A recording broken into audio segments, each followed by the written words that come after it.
यहाँ G7 की meeting खत्म नहीं हुई थी कि भारत को यूरोप से बड़े कॉन्ट्रैक्ट मिलने लगे हैं, और वो भी ऐसे जो चीन को पानी पिलाने के लिए काफ़ी होगा। दरअसल भारत में जहाज निर्माण की धाक जमाने वाली गोवा शिपयार्ड लिमिटेड यानी कि GSL ने यूरोप के एक देश को जहाज बनाकर देगी, जिसको आने वाले 24 महीनों में बनाकर एक्सपोर्ट भी कर दिया जाएगा।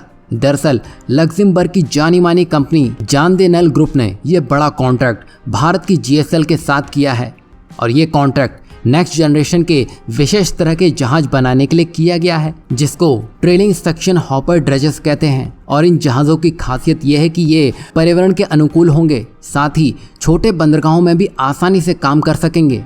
बता दें कि ये जहाज हाइब्रिड इंजन वाले होंगे, यानी कि डीजल के साथ ही साथ बिजली से भी चलेंगे, और ये ड्रेजर नदियों, बंदरगाहों और समुद्र के तल की गहराई से मिट्टी निकालने के काम में बहुत ही महत्वपूर्ण साबित होते हैं। और यहाँ गौर करने वाली बात यह है कि यूरोप की तरफ से इस तरह का कॉन्ट्रैक्ट पहली बार दिया गया है। मतलब ये कि अब यूरोप चीन पर निर्भर नहीं रहना चाहता। अब यूरोप भारत की क्षमता को परख रहा है, ताकि भविष्य में इस तरह के जो भी कॉन्ट्रैक्ट हो वो चीन से हटकर भारत को दिए जा सकें, जिससे भारत की आत्मनिर्भरता को बढ़ावा मिलेगा। साथ ही देश की जो शिपिंग कंपनियां हैं ऐसे बड़ा प्रोजेक्ट करके अपना अनुभव बढ़ा सकेंगी, जो आगे चलकर भारत को ही मदद करने वाले हैं, क्योंकि भारत भी अपने क्षेत्रफल में कई बड़े ट्रांसशिपमेंट हब बनाने में लगा है, जिसके लिए इन्हीं जहाज़ों का इस्तेमाल किया जाता है। मतलब ये कि अभी की मेहनत भारत को भविष्य में सोना देती नजर आएगी। बता दें कि ये जहाज 79 यानी कि 79 मीटर लंबे होंगे और एक बार में 2000 क्यूबिक मीटर मिट्टी इकट्ठा कर सकेंगे। वहीं भारत की GSL के लिए ये नया सेक्टर है, जहां वो यूरोप की एक बड़ी कंपनी के लिए इस तरह के जहाज बनाएगी। और ये जहाज न सिर्फ कम प्रदूषण फैलाएंगे, बल्कि विशेष तकनीक की वजह से इससे आवाज़ भी कम निकलेगी। और शुरुआत में ये जहाज 4 घंटों तक सिर्फ बिजली पर चल सकेंगे, और धीरे धीरे इस समय को बढ़ाया जाएगा। वहीं इन जहाज़ों के इंजन को यूरो 6 इमिशन स्टैंडर्ड को पूरा करते हुए बनाया जाएगा।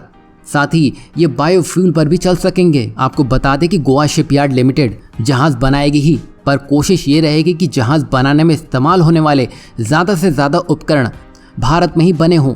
वहीं छोटे से छोटे और बड़े से बड़े पुर्जों को बनाने का काम भारत में ही होगा। इससे भारत को 2 फायदे होंगे। पहला ये कि जहाज बनाने का खर्च कम होगा, और दूसरा ये कि इससे भारत में जहाज निर्माण से जुड़े उद्योगों को भी बढ़ावा मिलेगा। वहीं अगर चीन के जहाज़ों को देखें तो वो भले ही शानदार हों, पर ज़रूरी नहीं है कि वो सस्ते भी हों। शायद लग्जमबर्ग को एक किफ़ायती विकल्प चाहिए था, और भारत इस मामले में फिट बैठता है, क्योंकि देखा जाए तो आज की तारीख में शिप बनाने और शिप को एक्सपोर्ट करने के मामले में चीन बड़ा खिलाड़ी है। लेकिन जिस तरह भारत ने यह शुरुआत की है, वो चीन को बड़ी चुनौती देता नजर आएगा। साथ ही वो इस बड़े मार्केट पर अपना हाथ जमाता हुआ दिखाई देगा, और ऐसा होते ही यूरोप ही नहीं, दुनिया के बाकी देश भी चीन के बदले भारत को ऑर्डर दे रहे होंगे। और ये पूरी डेवलपमेंट जो हो रही है, इन सबको देखकर आपको क्या लगता है? क्या भारत को ये कॉन्ट्रैक्ट मिलने से हम चीन को कुछ नुकसान पहुंचाने में कामयाब होते हुए दिखाई देंगे, या ये बस एक ख्याली पुलाव साबित होगा?